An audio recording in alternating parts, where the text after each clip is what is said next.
Yeah, so just got in there with the players, and obviously the group is disappointed in the finish there.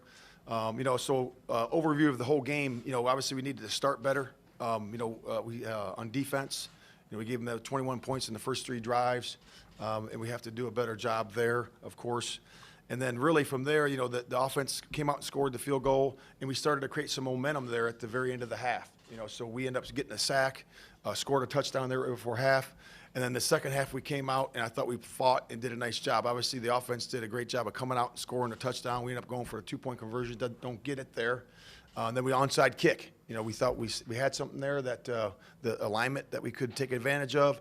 It didn't work for us. Defense does a great job of stopping them there and forcing the field goal and blocks it, which was, again, momentum a changer there. And I think the offense scored on every drive in the second half except for the last one.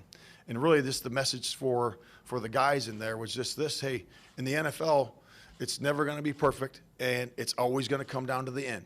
And we learned that the last 2 weeks. And we have to make the plays to finish the game and seal the deal. And that's what it is. It's about playmakers making plays. It's about the coaches putting the guys in position, and we just have to finish and give ourselves a chance right there. And again, to me, that would be the defense getting a stop on one of those third downs, in that drive. I think there was a 3rd and 1, 3rd and 4, 3rd and 5, 3rd and 8, to 3rd and 1. We got to stop them there and make them kick a field goal. And then obviously at the end, we got to, operation was really good by Justin. Justin had one of his best days of his career. And he was, 15 or 21 for 208, had a long of 39, had a drop. One of the drops was a big one, had a passer rating of 118. So that was good. And at the very end, I thought he was operating, the 2-minute drive really nice. And obviously we need to get out of bounds there. We tell the players when they're on the numbers or wider to get out of bounds. If you're inside the numbers, get north. And that's just a simple function of 2-minute mechanics. So we have to do that better. So with that, I'll open up to questions. What went wrong early on with the game plan that he's trying to contain? Yeah, so I give credit to them. They obviously moved them around a lot, had a lot of motions, kept them on the move, and but we need to do a better job with our setup there for sure, and we just got to do a better job. No, I mean, so when you get them on the move there, it's hard to roll up to them sometimes. So I think that was mainly it, but you have to do a better job there when that does happen to do some different things, even when he is on the move. So we just got to do a better job. What is it about this team that allows you guys? Obviously, you talk about the different adjustments you make and how intentional, how detailed you are at halftime to come out and give guys a chance to play better in the second half. But what is the key to trying to unlock that from starting again? Yeah, I mean, it's just bring it to the guys' attention. I've done that before where this has happened in my career, of course, over the long career. And, you come out there and you make sure they're executing to start, the start of practice. We always talk about, hey, fourth quarter, we're built for the second half and all those things. But we have to make sure that in practice we're executing in the start of practice as well. So that's just something you got to set up, and you got to put it on the guy's mind and make sure that they can, it's simple, but it's also aggressive, the game plan to start, and then go from there. Matt, going to what you did, is that an analytical decision there? Yeah. Yep. Just analytical decision. Yep. It was the green light on that. And what message do you think you sent the guys by trying the onside? Well, it's something we practiced. We practiced it all week. We knew, and it's set up perfectly. When you do something like that, I told the entire defense, I said, listen, we're going for this, okay? And there's a chance we don't get it. But listen, I want you to respond to this if we don't get it. Sudden change, you respond to it. And they all did. They respond. They rose up there. Then they ended up blocking the field goal. So to me, it was really a wash, right there. We got them on, basically on downs right there for the block field goal. You had a 4th and 4 decision when you went for it. Yep. Is that another analytical thing, or is it a field? No, that was where we were. The numbers where we were for this game, and that part of the field was a 4th and 4, green light all the way. Coach, obviously Amir feels terrible after the game. Do you hold him aside? Do you talk to him one-on-one and something like that happens? Yeah. Oh, yeah. I talked to, listen, I'm close with all these guys. I talked to every single one of them, talking about their performances, how we can improve going forward. If a guy had a really good game, what's his mindset going to be for the next game? And that's part of coaching, and I'll certainly do that for sure. What do you take out of the ability to come from a 21 goal and be leading in the 4th quarter? Yeah, it's positive. To me, it's positive. But again, I told the guys, of course we were going to do that because of the character of the men in the room, and they know that, and they're a tough group. They're a tough group, and they're resilient, and they're going to always fight. So we just got to, like I said, make the plays at the end for a different outcome. Talk about Justin. With Justin's his big throw to I think 39-yarder Mooney in the first half. How do you think that helps spark him to kind of? Yeah, I think anytime you get explosive plays on offense, that's a spark. You know, that's when you score touchdowns with explosive plays, and I think that was definitely a confidence builder for sure. On the play before the go-ahead field goal, it's 3rd and 3, call a handoff to David.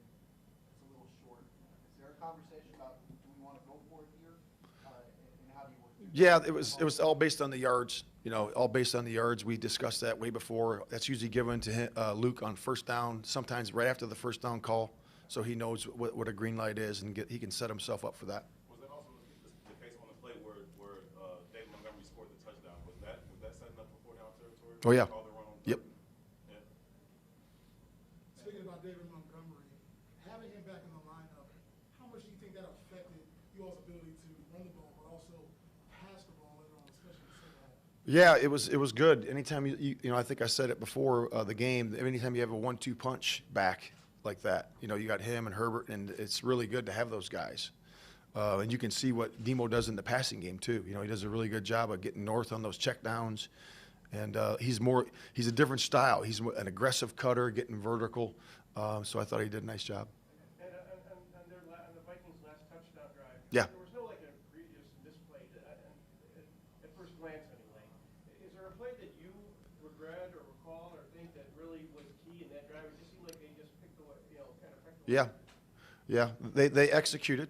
You know, they did a nice job. Give credit to them. But like I said, we had the third downs. You know, we had a 3rd and 4. We had a 3rd and 8. We got to win those downs. You know, we got to win the down. You got to win your matchup, either if it's the front getting the pressure or the coverage breaking up the pass. So it's one of those two things, and you know, we just got to do a good job there. Coach, the pocket was really clean in the second half for Justin. He was able to step, Yeah. make his throws. He was on time. He was accurate. How encouraging is that? Not only for him in terms of being able to make those throws when he does have the time, but for the offensive line to be able to No, make it was. that time, those pockets. That's a good point, and we certainly recognize that. You know, it was cleaner. He had time to deliver. He can see down the field without, you know, being in a rush, you know, and ride the pocket like we talked about last week. So that's definitely an encouraging thing to see. I think he had 2 sacks, I think, today for 15 yards. But yeah, that's an encouragement to keep that thing clean. Matt, first snap of the game, you guys had some personnel issues. Yeah. Taking delay. What was your understanding? Yeah. What happened? Yeah, that's not good ball. You know, we got to be on point there. That's just not good. What did you think about the rush? Yeah, I think Cook had 94 yards or so. What do you think of the rush defense? It was good. I think it was 3.8. I want to say 3.8 average. So that's what we really look at, you know, because the team could run it for 50 yards for whatever. So it's the 3.7 average, 3.8 average is solid. It's solid. But to me, it was still, you saw some of the runs in there that were going for 10 and all that. That's a little bit too much for my liking. So we'll get those things cleaned up. But 3.8's better for sure. Matt, sorry if you've been asked this before, but the disparity between your first half defense and your second half defense seems to be growing. What do you make of that, and what can you do to improve it? Yeah, we just got to start faster. You know, keep what we're doing in the second half. We just got to start faster, and then your next question is going to be how, right? We got to bring it to the attention of the coaches and the players, and we got to set it up for practice. And we just got to do better in the beginning, you know. And obviously, that's the first touchdown they've scored the entire year in the second half on us. So, you know, we just got to keep doing that and get better in the start. Is it a matter of being flat at the beginning and just having to get into taking longer to get into a groove, or? Yeah, I don't think it's that. Our guys are ready to go. You know, I don't see it as being flat. I see it as just being executing and setting our guys up as coaches for the right success in the beginning. So we can do a better job. We've asked you a couple times in the preseason about going for 2 and stuff like that. Yeah. You would just kind of smile and say you plan on being aggressive. Do you think today was a reflection of the way you want to coach these? Yeah, I think it changes every week. It depends on who you're playing. You know, it depends on the other quarterback. It depends on the situation in the game. You know, so we want to be aggressive. You know, I can't tell you how many times I've said green light, go, and it just hadn't happened. I mean, I say it every time we get, you know, into certain zones of the field, and that's been that way. It just hadn't come up. Today it did. So that's the way it goes. With the quick turnaround, Yeah. what's the plan for how you go about your schedule this week? Mm-hmm. What's it gonna look like? Yeah, so you got to be mindful of the guys, but you got to get the plan in. So, you know, the guys are coming in at 1 o'clock tomorrow, and they're going to have a walkthrough. You know, so we'll have meetings, go over the plan, And you really can't talk much about this game. You can make your corrections, a handful of plays, but you got to go on to the next one. And we'll get that later. Certainly we'll make the big ones, the corrections, but then you got to walk through practice. The next day is, again, a longer day, and we have a walkthrough practice on the second day. And then the third day, we have a short helmets practice with speed, the day right before the game. So they'll have 2 days of rest, get a little speed practice in there, short practice, and then we'll go travel down to the stadium and then have the light meetings, and then wake up the next day, have a walkthrough, and then play the game. Thank So. you.